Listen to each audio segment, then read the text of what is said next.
O corpo astral, Arthur Power. A vida depois da morte, casos especiais.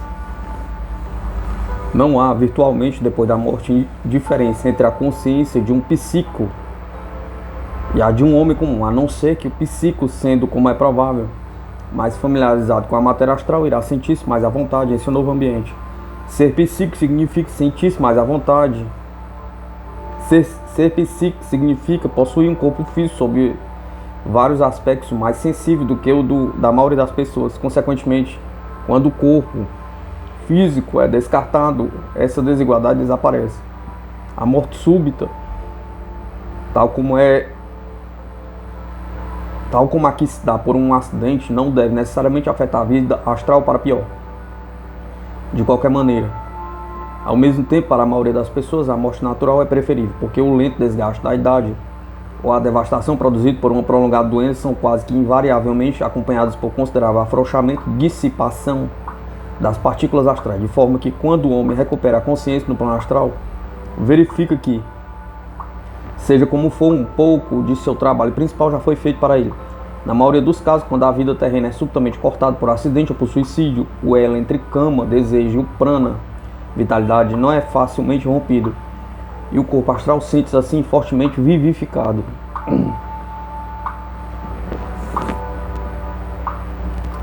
A retirada dos princípios de seu invólucro físico devido à morte súbita, em qualquer caso, foi corretamente comparada à retirada do caroço de uma fruta ainda não madura. Uma grande quantidade da mais grosseira espécie de matéria astral ainda rodeia a personalidade, que consequentemente é mantida no sétimo subplano astral, isto é, no mais baixo deles. O terror mental e a perturbação que às vezes acompanha a morte acidental são naturalmente preparação muito desfavorável para a vida astral. Em certos e raros casos, a agitação e o terror podem persistir por algum tempo após a morte. A vítima da pena de morte, além do dano que lhe é feito com um súbito arrancado do corpo astral em relação ao corpo físico, quando aquele corpo está latejando com sentimentos de ódio, paixão, vingança e tudo mais, constitui um elemento peculiarmente perigoso no plano astral, por desagradável a uma sociedade que possa ser um assassino em seu corpo físico, ele se torna, obviamente, muito mais perigoso quando é subitamente expelido desse corpo. E embora a sociedade se proteja dos assassinos em corpo físico, torna-se indefesa agora contra assassinos subitamente projetados no plano astral, quando em pleno referver de suas paixões. Tais homens podem bem agir como instigadores de outros assassinos. É bem sábio que os assassinos de um tipo particular são às vezes repetidos muitas vezes na mesma comunidade. A posição do suicida é muito mais complicada pelo fato de que seu gesto insensato diminui imensamente o poder do ego superior para recolher a si próprio a sua porção inferior, e assim levou-o a ficar exposto a grandes perigos. Apesar disso, devemos lembrar, como já foi dito, que a culpa do suicídio difere consideravelmente segundo as circunstâncias, desde o ato moralmente isento de culpa de Sócrates até através de todos os graus o de um infeliz que se suicida a fim de escapar aos resultados físicos dos seus próprios crimes, e sendo assim, a posição depois da morte varia de acordo com as referidas circunstâncias. As consequências kármicas do suicídio são habitualmente graves, afetarão certamente a próxima vida e provavelmente outras ainda depois dessa. É um crime contra a natureza, interferindo no período determinado para a vida física. Para cada pessoa há um fim de vida determinado por uma teia intrincada de causas anteriores, isto é, pelo karma. E aquele termo deve chegar até o esgotamento, antes da dissolução da personalidade. A atitude mental por ocasião da morte determina a posição subsequente da pessoa. Assim, há uma profunda diferença entre o que entrega sua vida por motivos altruísticos e o que deliberadamente destrói sua vida por motivos egoístas, tais como medo, etc. Os homens cuja mente é pura e espiritual, se forem vítimas de um acidente, etc., dormem tranquilamente até o termo de sua vida natural. Em outros casos, permanecem conscientes, muitas vezes enlaçados na cena final de sua vida física durante algum tempo, mantidos naquela região com que estejam relacionados pelas camadas mais externas de seu corpo astral. Sua vida camalóquica normal só começa depois que a teia da vida terrena é desfeita e eles ficam nitidamente conscientes, tanto de seu ambiente físico como de seu ambiente astral.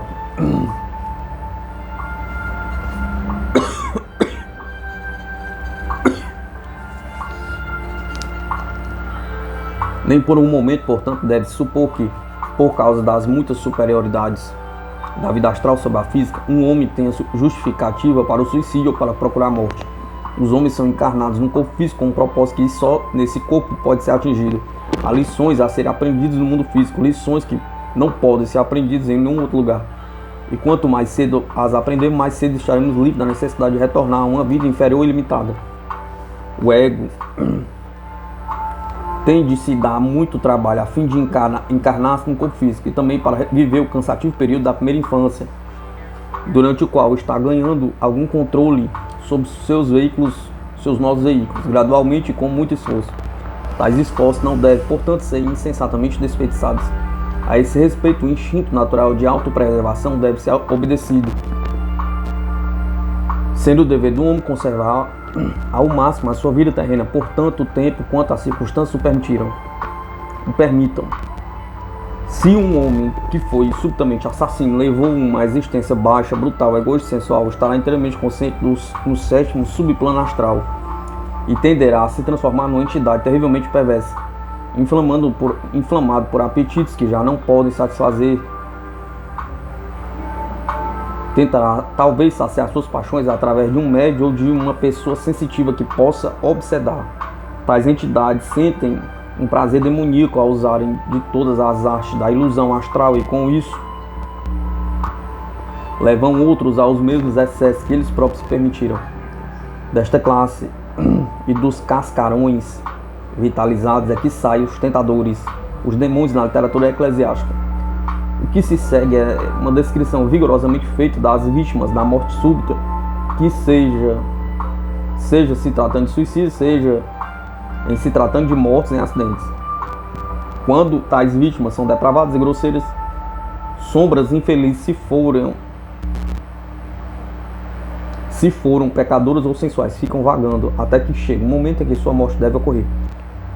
Mortos quando no fluxo integral das paixões terrenas que os prendem às cenas familiares, são acicatados pelas oportunidades de satisfazê-la por substituição. Oportunidades estas que lhes são fornecidas pelos médios.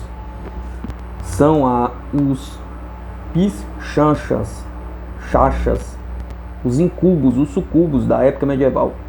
Os demônios da sede, da gula, da luxúria, da avareza, elementares da astúcia, perversidade e crueldade intensificadas, induzindo suas vítimas a crimes horríveis e regalando-se com sua perpetração. Soldados mortos em combate não pertencem inteiramente a essa classificação, porque seja a causa pela qual estão lutando, justa ou injusta, em abstrato eles a consideram justa. Para eles é o dever que os chama, e aí eles sacrificam suas vidas voluntariamente sem egoísmo, a despeito de seus horrores. Portanto, a guerra pode ser, apesar disso, um fato poderoso na evolução, em certo nível.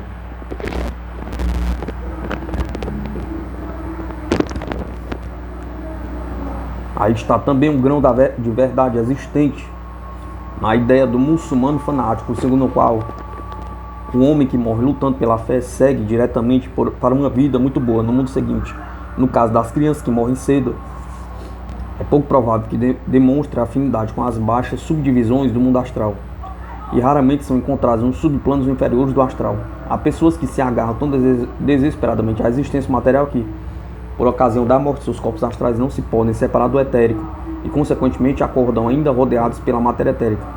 Tais pessoas ficam em situação muito desagradável, estão fora do mundo astral por causa do envoltório etérico que as rodeia, e ao mesmo tempo estão, como é natural, igualmente fora da vida física comum, porque já não têm órgãos físicos dos sentidos. O resultado é ficarem a vagar, solitários, silenciosos e aterrorizados, incapazes de se comunicar com entidades de qualquer dos planos.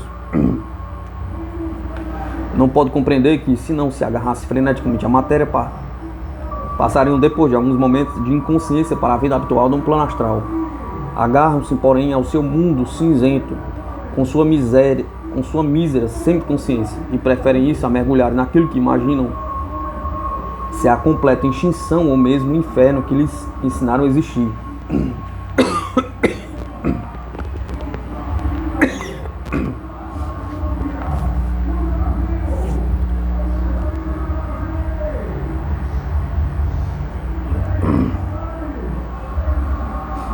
Com o decorrer do tempo, o envoltório etérico se desgasta e o curso normal da natureza se reafirma. Apesar daquelas lutas, às vezes, de puro desespero, abandonam-se arrojadamente, preferindo a ideia da aniquilação à sua existência presente. E o resultado é dominador e surpreendentemente agradável. Em alguns casos, outras entidades astrais podem conseguir ajudá-las, persuadindo-os a abandonar o que para elas é a vida e mergulhar para fora dela. Em outros casos, elas podem ter a infelicidade de descobrir meios para retornar, até certo ponto, contato com a vida física através de um médium, embora em geral o espírito guia do médium muito acertadamente lhe proíba esse acesso. O guia está certo em sua ação, porque tais entidades, em seu terror e necessidade, tornam-se muito carentes de escrúpulos e chegam a obsedar e mesmo a enlouquecer o médium, lutando pela vida como um homem que se está afogando luta. Só podem ter êxito se o ego do médium enfraqueceu o domínio sobre seus veículos, permitindo-se manter pensamentos ou paixões indesejáveis. Às vezes, uma entidade pode conseguir agarrar o corpo de um bebê, expulsando a frágil personalidade para a qual tal corpo estava destinado. Ou chega mesmo a obsedar o corpo de um animal, o fragmento da alma grupo que no animal está no lugar de um ego, tendo domínio do corpo menos forte do que o de um ego. Tal obsessão pode ser completa ou parcial. A entidade obsessora entra em contato assim uma vez mais com o plano físico, vê através dos olhos do animal e sente a dor infligida ao animal. E na verdade, pelo menos no que se refere à sua própria consciência, essa entidade é um animal nessa ocasião. A maior loja do Bom Jardim está estourando. A maior loja. Um homem que assim se liga a um animal não pode abandonar o corpo desse animal quando quiser, mas só gradualmente, com esforço considerável que talvez se prolongue por muitos dias. Habitualmente ele se liberta apenas com a morte do animal. E mesmo então permanece uma ligação astral que precisa ser desprendida. Depois da morte do animal, essa entidade procura às vezes obsedar outro membro da mesma espécie ou realmente qualquer outra criatura que possa agarrar em seu desespero. Os animais mais comumente tomados parecem ser os mesmos evoluídos. Gado, ovelhas, porcos, criaturas mais inteligentes como cães, gatos e cavalos parecem não ser tão facilmente despojados, embora ocorra casos assim ocasionalmente. Todas as obsessões, sejam as do corpo humano, sejam as de um corpo animal, são um mal e um prejuízo para a alma obsessora, já que fortalecem temporariamente seu apego ao material e retardam assim seu progresso natural em direção à vida astral, além de criarem para eles vínculos kármicos indesejáveis. No caso de um homem que, por causa de apetites depravadores ou outra razão semelhante, forma um vínculo muito forte com qualquer tipo de animal, mostra em seu corpo astral características animais e pode assemelhar-se em seu aspecto ao animal cujas qualidades foram encorajadas durante a vida terrena.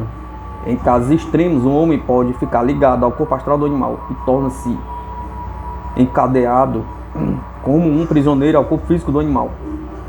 O homem é consciente do mundo astral,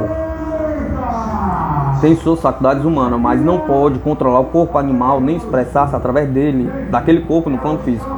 O organismo animal ali está como um cárcere,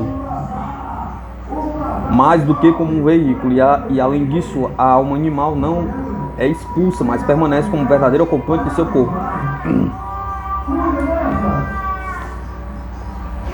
Casos desse tipo explicam, pelo menos parcialmente, a crença muitas vezes encontrada em países orientais, segundo a qual um homem pode, sob certas circunstâncias, reencarnar-se no corpo de um animal. Destino idêntico pode caber ao homem que retorna ao plano astral em seu caminho para o renascimento. Em seu caminho sobre o renascimento, a classe de pessoas decididamente apegadas à Terra pela ansiedade é muitas vezes chamada de carnal, conforme diz Santo Martim. Tais homens são permanecedores, não retornadores. sem capacidade para se separar inteiramente da matéria física, até que apareça um assunto que lhe mereça especial interesse. Já vimos que após a morte física, o homem verdadeiro vai se retirando com firmeza de seus corpos exteriores e que, em particular, Manas ou mente tenta desembaraçar-se do campo ou desejo, o elo entre o mental inferior e o superior, o cordão de prata que liga ao mestre, parte-se em dois em certos e raros casos em que a personalidade ou o homem inferior esteja de tal forma controlada por Kama e que o Manas inferior se tenha tornado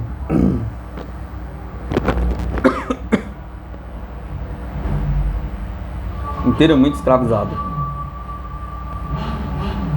e não consiga desembaraçar-se. A isso, em ocultismo, dá-se o nome de perda da alma. É a perda do eu pessoal que foi separado de seu progenitor, o ego superior, e assim se condenou a perecer. Em tal caso, mesmo durante a vida terrena, o quaternário inferior é violentamente separado da tríade, isto é, os princípios inferiores encabeçados pelo Manas inferior são desligados dos princípios superiores, Atma, Buddhi, Mana superior. O homem está dividido em dois, o bruto libertou-se e atira-se para frente, desassaimando, levando consigo os reflexos daquela luz monástica que deveria ser seu guia através da vida. Tal criatura, já que possui mente, é mesmo mais perigosa do que um animal não evoluído. Embora o humano em sua forma é um bruto em sua natureza, sem senso de verdade, amor e justiça. Depois da morte física, tal corpo astral é uma entidade de terrível potência e tem a particularidade de, sob certas circunstâncias, embora as condições sejam raras, poder reencarnar-se no mundo dos homens, sem outros instintos que não sejam os do animal, levado apenas pelas paixões, nunca pela emoção, com uma astúcia que bruta algum pode emular. Uma perversidade que é deliberada chega ao máximo da vileza e torna-se o inimigo natural de todos os seres humanos normais. Um ser dessa classe, conhecido como um elementar, desce cada vez mais baixo a cada encarnação sucessiva, até que a força maligna se desgaste e pereça, separando-se da fonte da vida, desintegra-se e assim está perdido como existência separada. Do ponto de vista do ego, não houve colheita de experiências úteis daquela personalidade. O raio nada levou a voltar. A vida inferior foi um fracasso total e completo. A palavra elementar foi empregada por vários escritores com muito sentido diferente, mas é recomendável que se confirme esse nome à entidade acima descrita. O plano astral.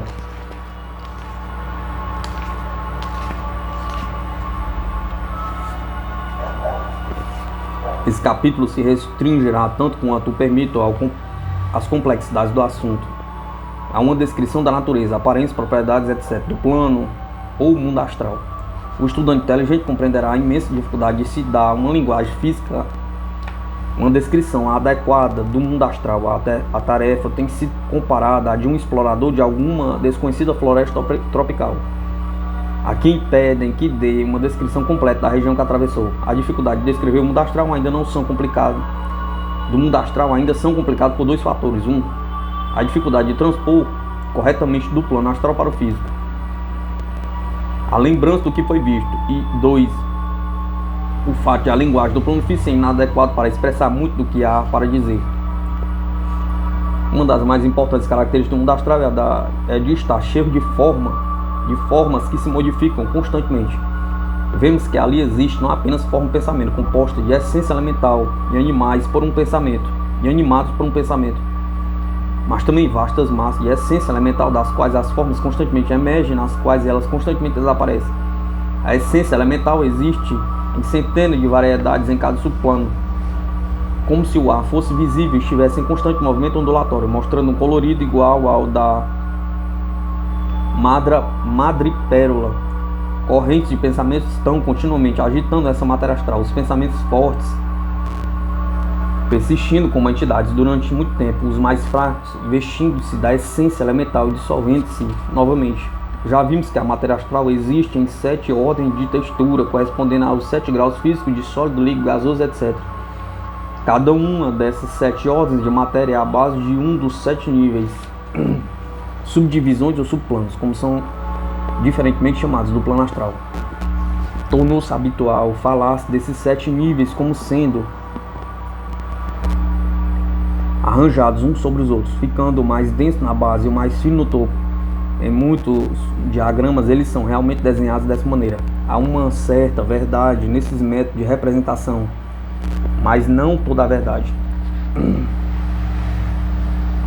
A matéria de cada subplano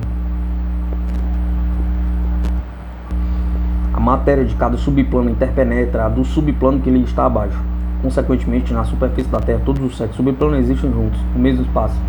Em todo caso, também é verdade que os subplanos astrais superiores se estendem mais para longe da Terra física do que dos subplanos mais densos. Uma analogia bastante boa da relação entre os subplanos astrais nos temos no mundo físico. Em considerável medida, os líquidos interpenetram os sólidos. Por exemplo, a água se infiltra no solo, os gases interpenetram os líquidos. A água contém atualmente volume considerável de ar. E assim por diante. Não bastante é substancialmente verdadeiro que o volume maior de água está nos mares, nos rios, etc. Acima da terra sólida. Da mesma maneira, o volume maior da matéria gasosa fica acima da superfície da água e vai muito além no espaço do que o sólido e o líquido. O mesmo acontece com a matéria astral. Positivamente, a mais densa agregação da matéria astral está dentro dos limites da esfera física.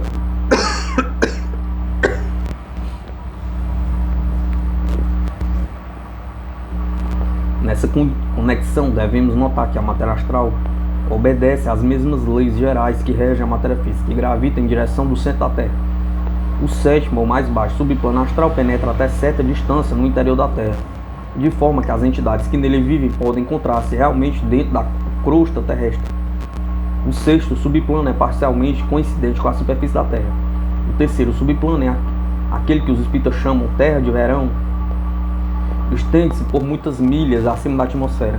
O limite externo do mundo astral estende-se aproximadamente até a distância média da órbita lunar, de forma que quando do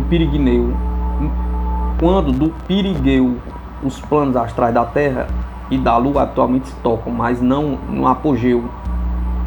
A Terra e a Lua estão a distância de aproximadamente 240 mil milhas. Daí o nome que os gregos davam ao palco astral, o mundo sublunar. As 7 subdivisões entram naturalmente em 3 grupos. A 7ª ou a mais baixa, B, a 6ª, a 5ª, a 4ª e C, a 3ª, a 2ª e a 1ª. A diferença entre os membros de um grupo pode ser comparada à que existe entre 2 sólidos. Por exemplo, aço e areia. A diferença entre grupos pode ser comparada à que existe entre um sólido e um líquido. O subplano 7 tem um mundo físico com seu ambiente, embora apenas uma visão parcial distorcida dele possa ser vista, já que tudo quanto é luminoso, bom e belo parece invisível. Há 400 anos, o escriba Ani descreveu assim num papiro egípcio: que tipo de lugar é esse ao qual cheguei? Pergunta. Não tem água, não tem ar, é profundo, insondável, mais negro do que a mais negra noite. E os homens perambulam desesperadamente por ele. Neste lugar, um homem não pode viver com o coração tranquilo. Para o ser infeliz que está naquele nível, é verdade realmente que toda a terra está cheia de escuridão e de moradias cruéis, mas é uma escuridão que irradia dele próprio e leva-o a passar sua existência em noite perpétua de mal e horror. Um inferno muito real, embora como todos os outros infernos seja inteiramente uma criação do homem. A maioria dos estudantes considera a pesquisa nessa seção como tarefa extremamente desagradável, pois ali parece haver uma sensação de densidade, de grosseiro materialismo, que é indescritivelmente repulsivo para o corpo astral liberado, dando a impressão de que o caminho é feito forçadamente através de um fluido negro viscoso, enquanto os habitantes e as influências ali encontradas também se mostram inexcedivelmente indesejáveis. O homem comum decente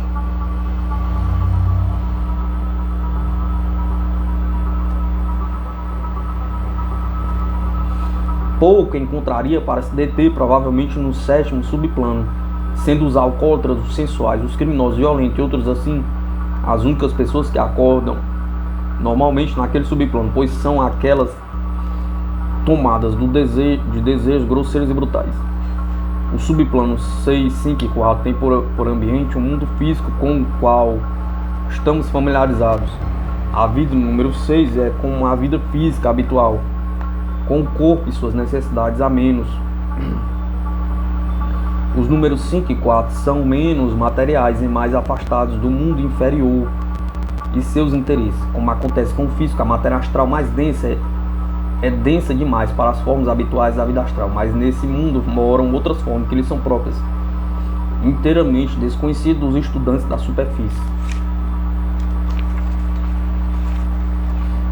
No quinto e quarto subplanos, as associações meramente terrenas vão se tornando cada vez menos importantes e as pessoas que ali estão tendem sempre mais e menos a modelar seu meio ambiente em concordância com os seus pensamentos mais persistentes.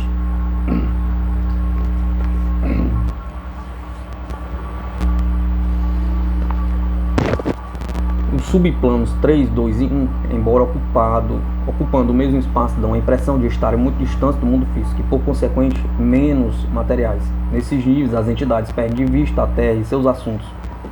Ficam habitualmente profundamente absorvidos em si mesmos e criam em grande parte seu próprio ambiente, embora este seja suficientemente objetivo para ser percebido por outras entidades.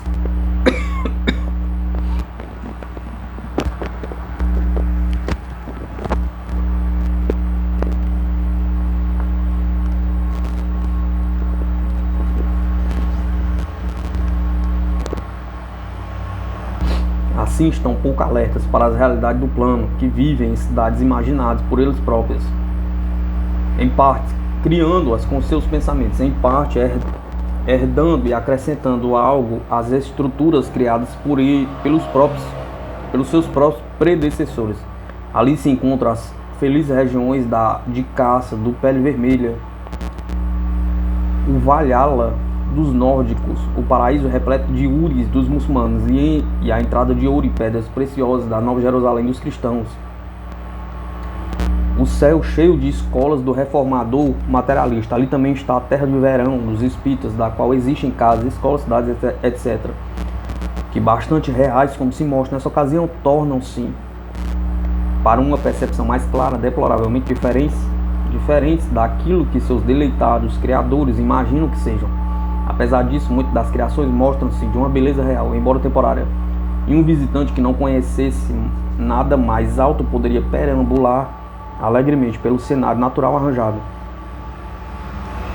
que seja como for, é muito superior a tudo que existe no mundo físico. Ou talvez esse visitante preferisse construir seu cenário de acordo com sua própria fantasia. O segundo subplano é a morada, especialmente do beato egoísta e nada espiritual. Ali ele usa sua coroa de ouro e cultua sua própria representação, grosseiramente material, da deidade particular de seu país na ocasião. O primeiro subplano é apropriado especialmente para os que, durante a vida na Terra, dedicaram-se ao trabalhos materialistas mais intelectuais, fazendo não para ajudar seus semelhantes, mas para ambição egoísta ou simplesmente por amor do exercício intelectual. Tais pessoas podem permanecer nesse subplano por muitos anos, felizes por desenvolver seus problemas intelectuais, mas sem fazer bem a ninguém e tendo pequeno progresso em seu caminho para o mundo celestial.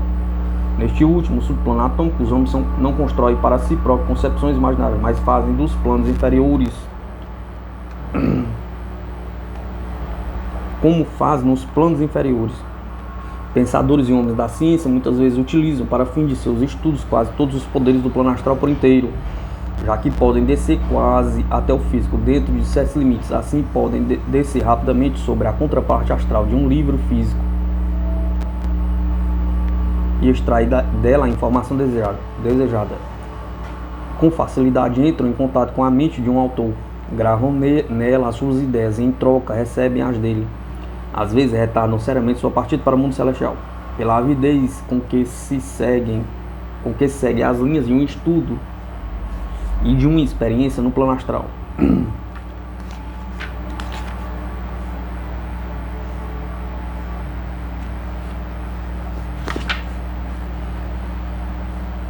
Embora falemos da matéria astral como sólida, ela nunca o é, realmente mostrando-se apenas relativamente sólida. Os alquimistas medievais simbolizavam a matéria astral pela água, por causa de sua fluidez e penetrabilidade. As partículas da matéria astral mais densa ficam bem separadas relativamente ao seu tamanho.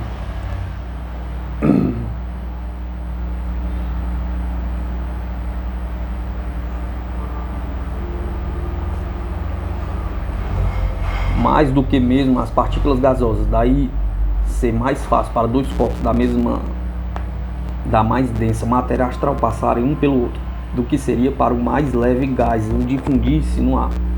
As pessoas do plano astral podem passar e passam umas através das outras constantemente, bem como através de objetos astrais fixos.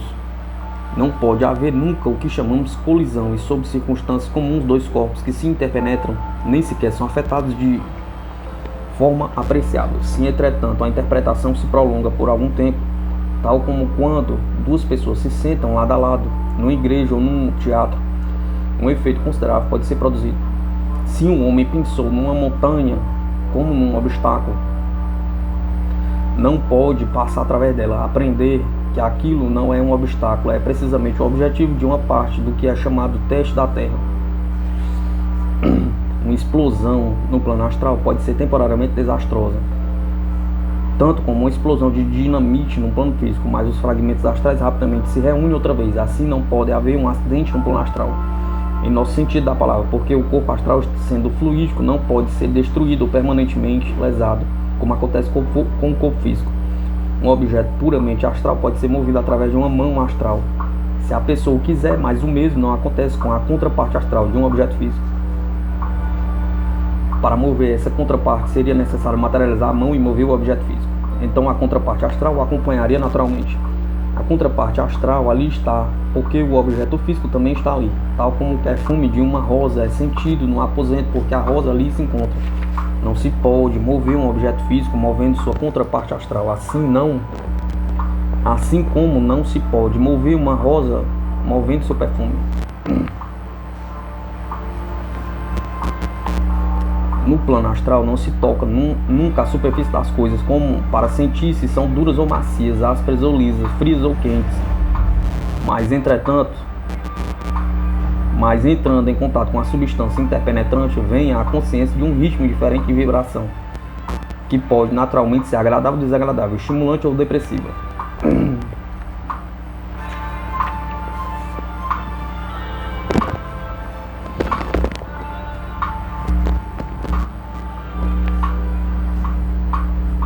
Assim,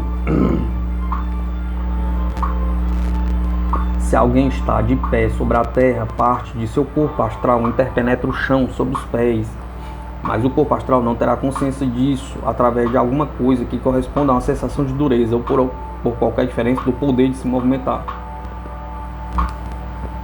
No plano astral não se tem a impressão de saltar sobre um precipício, mas é simplesmente a de flutuar sobre ele. Embora a luz de todos os planos venha do Sol, ainda assim o efeito que ela produz no plano astral é inteiramente diferente do que lhe daria o físico. No mundo astral há uma luminosidade difusa que é evidente, mas não emana de qualquer direção especial. Toda a matéria astral é luminosa em si mesma, embora um corpo astral não se pareça a uma esfera pintada, e sim antes a uma esfera de fogo vivo. Jamais há escuridão no plano astral. A passagem de uma nuvem no plano físico diante do Sol não faz qualquer diferença no plano astral, como também não faz a sombra que aqui na Terra chamamos noite. Todos os corpos astrais são transparentes, não há sombras. As condições climáticas e a atmosfera não têm diferença virtual para o trabalho nos planos astral e mental. Estar numa grande cidade faz uma grande diferença por causa das massas que formam pensamentos. No plano astral há muitas correntes que tendem a levar consigo pessoas destituídas de vontade, e mesmo aquelas que têm vontade mais não sabem como usá-la. Não há nada que se pareça ao sono. Não há nada que se pareça ao sono no mundo astral. É possível esquecer no plano astral da mesma forma como é possível no físico. Talvez seja ainda mais fácil esquecer no plano astral do que no físico, porque aquele mundo é muito movimentado e populoso. Conhecer uma pessoa no plano astral não significa conhecê-lo no mundo físico. O plano astral tem sido chamado com frequência o reino da ilusão, não porque em si próprio seja mais ilusório do que o mundo físico, mas por causa da extrema insegurança que causam impressões trazidas de lá por videntes não treinados. Isso sim se explica através de duas notáveis características do mundo astral. Muitos dos seus moradores têm um maravilhoso poder de modificar sua forma com versátil rapidez, e também o de fascinar ilimitadamente aqueles com os quais desejam divertir-se. E 2. A visão astral é muito diferente, muito mais extensa do que a visão física. Assim, com a visão astral, um objeto é visto, por assim dizer, por todos os lados ao mesmo tempo, sendo cada partícula no interior de um sólido tão claramente aberto à vista como as que estão por fora, e tudo inteiramente livre da distorção da perspectiva.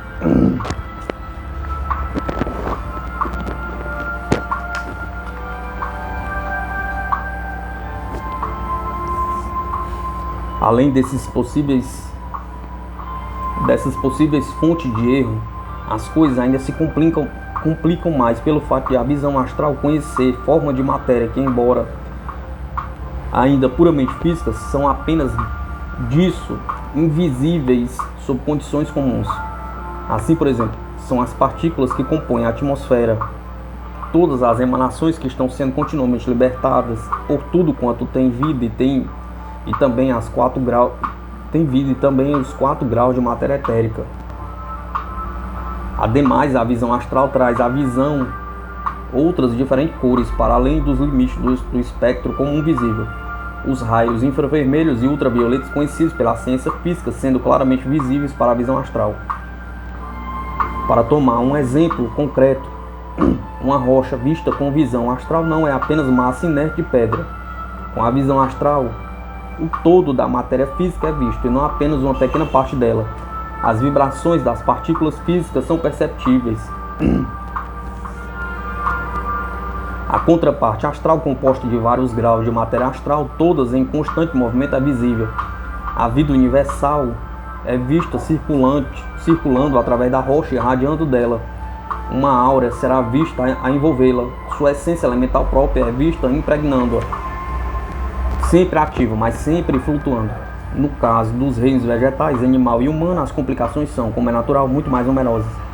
Um bom exemplo do tipo de erro que tende a ocorrer no plano astral é a frequente inversão de qualquer número que o vidente tenha registrado, de forma que é possível dizer, vejamos, 139 por 931 e assim por diante. No caso de um estudante do ocultismo treinado por um mestre competente, tal erro seria impossível, a não ser que fosse devido a uma grande pressão ou negligência,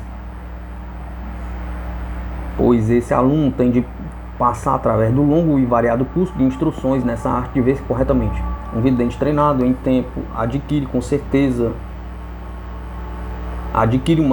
e confiança no trato com os fenômenos no plano astral, que excedem a qualquer coisa possível na vida física. É um grande erro falar com desprezo do plano astral e pensar que ele é indigno de atenção. Seria natural e certamente bastante desastroso para qualquer estudante negligenciar seu desenvolvimento maior e ficar satisfeito com ter atingido a consciência astral. Em alguns casos é realmente possível desenvolver primeiro as mais altas faculdades mentais, ultrapassando o plano astral por um tempo, por assim dizer. Mas esse não é um método habitual adotado pelos mestres da sabedoria com seus discípulos. Para a maioria, o progresso aos saltos não é possível. Será necessário, portanto, proceder vagarosamente, passo por passo.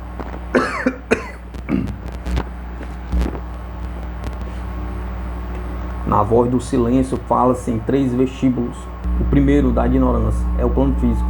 O segundo, vestíbulo do aprendizado, é o plano astral, assim chamado porque a abertura dos chakras astrais revela tanto mais do que é visível do plano físico que o homem sente estar mais perto da realidade da coisa. Ainda assim, ali ainda é um lugar de aprendizado probatório. Mais real ainda é o conhecimento preciso que ele adquire no vestíbulo da sabedoria, que é o plano mental. Uma parte importante do cenário do plano astral consiste naquilo que erradamente, mas com frequência é chamado registros da luz astral.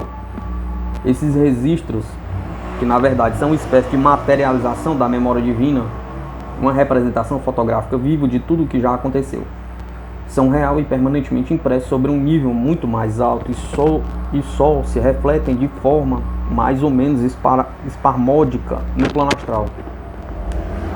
Assim, alguém cujo poder de visão não vai além disso só pode obter quadros ocasionais e desconexos do passado, em lugar de uma narrativa coerente. Sem embargo, esses quadros refletidos de toda a espécie de eventos pretéritos estão sendo constantemente reproduzidos no mundo astral e formam parte importante daquilo que ali rodeia o investigador. A comunicação no plano astral é limitada pelo conhecimento da entidade, tal como é no plano físico. Quem tem possibilidade de usar o corpo mental pode comunicar seus pensamentos às entidades humanas que ali estão, mais facilmente e mais rapidamente do que na Terra, por meio de impressões mentais. Os moradores comuns do mundo astral não estão habitualmente capacitados para exercer esse poder. Parecem restringidos por limitações similares àquelas que prevalecem na Terra, embora talvez menos rígidas. Consequentemente, tal como foi anteriormente mencionado, são encontrados ali, tal como aqui, em grupos que se reuniram pelas simpatias, crenças e linguagem comum. O corpo astral Arthur Power